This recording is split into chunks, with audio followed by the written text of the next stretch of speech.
नमस्कार, आप सुन रहे हैं A1 रेडियो बदलते वक्त की आवाज। नमस्कार, आप सुन रहे हैं A1 रेडियो बदलते वक्त की आवाज़। आज तारीख है 8 अगस्त और वार है रविवार।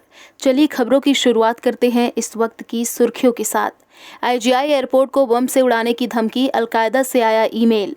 जम्मू कश्मीर में जमात-ए इस्लामी के 40 से ज़्यादा ठिकानों पर NIA की रेड, आतंक के लिए फंडिंग का है आरोप। आज़ादी का जश्न होगा दोगुना जब भारत लगाएगा एक और बड़ी छलांग, इसरो आसमान में तैनात करेगा निगहबान।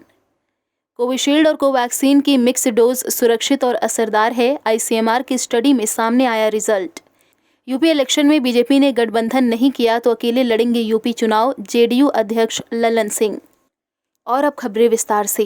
स्वतंत्रता दिवस की तारीख नज़दीक आने के साथ ही राजधानी में चौकसी बढ़ गई है, लेकिन इस बीच एक दहलाने वाली खबर सामने आ रही है। जानकारी के मुताबिक इंदिरा गांधी इंटरनेशनल एयरपोर्ट को बम से उड़ाने की धमकी मिली है। ऐसे में एयरपोर्ट पर चौकसी बढ़ा दी गई है।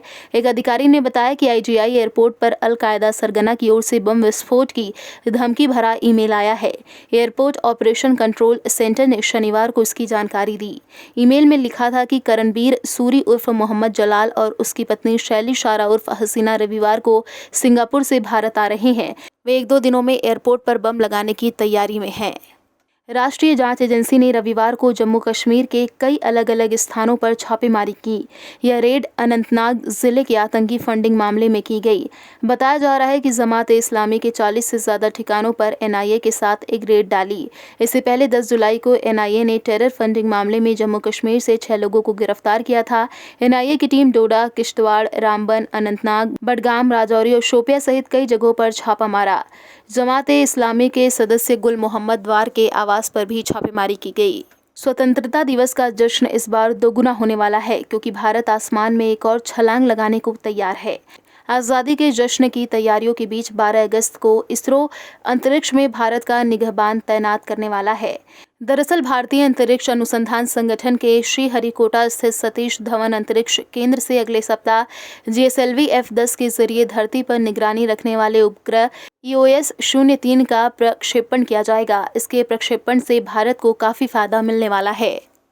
यदि किसी व्यक्ति ने पहले कोवैक्सीन की डोज ली है और उसे बाद में कोविशील्ड की डोज लगाई गई, तो ऐसे में दोनों वैक्सीन को मिलाकर लेने का क्या असर होगा?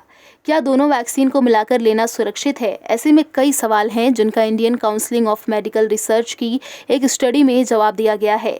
ICMR की स्टडी में कहा गया है कि एक एडिनो वायरस वेक्टर प्लेटफॉर्म आधारित वैक्सीन के बाद पूरी तरह से निष्क्रिय वायरस वैक्सीन कॉम्बिनेशन के साथ वैक्सीनेशन केवल सुरक्षित था, बल्कि इससे बेहतर इम्यूनोजेनिसिटी भी हासिल हुई थी। जनता दल यूनाइटेड के राष्ट्रीय अध्यक्ष राजीव रंजन उर्फ ललन सिंह ने बिहार से बाहर पार्टी के विस्तार को लेकर काम करना शुरू कर दिया है।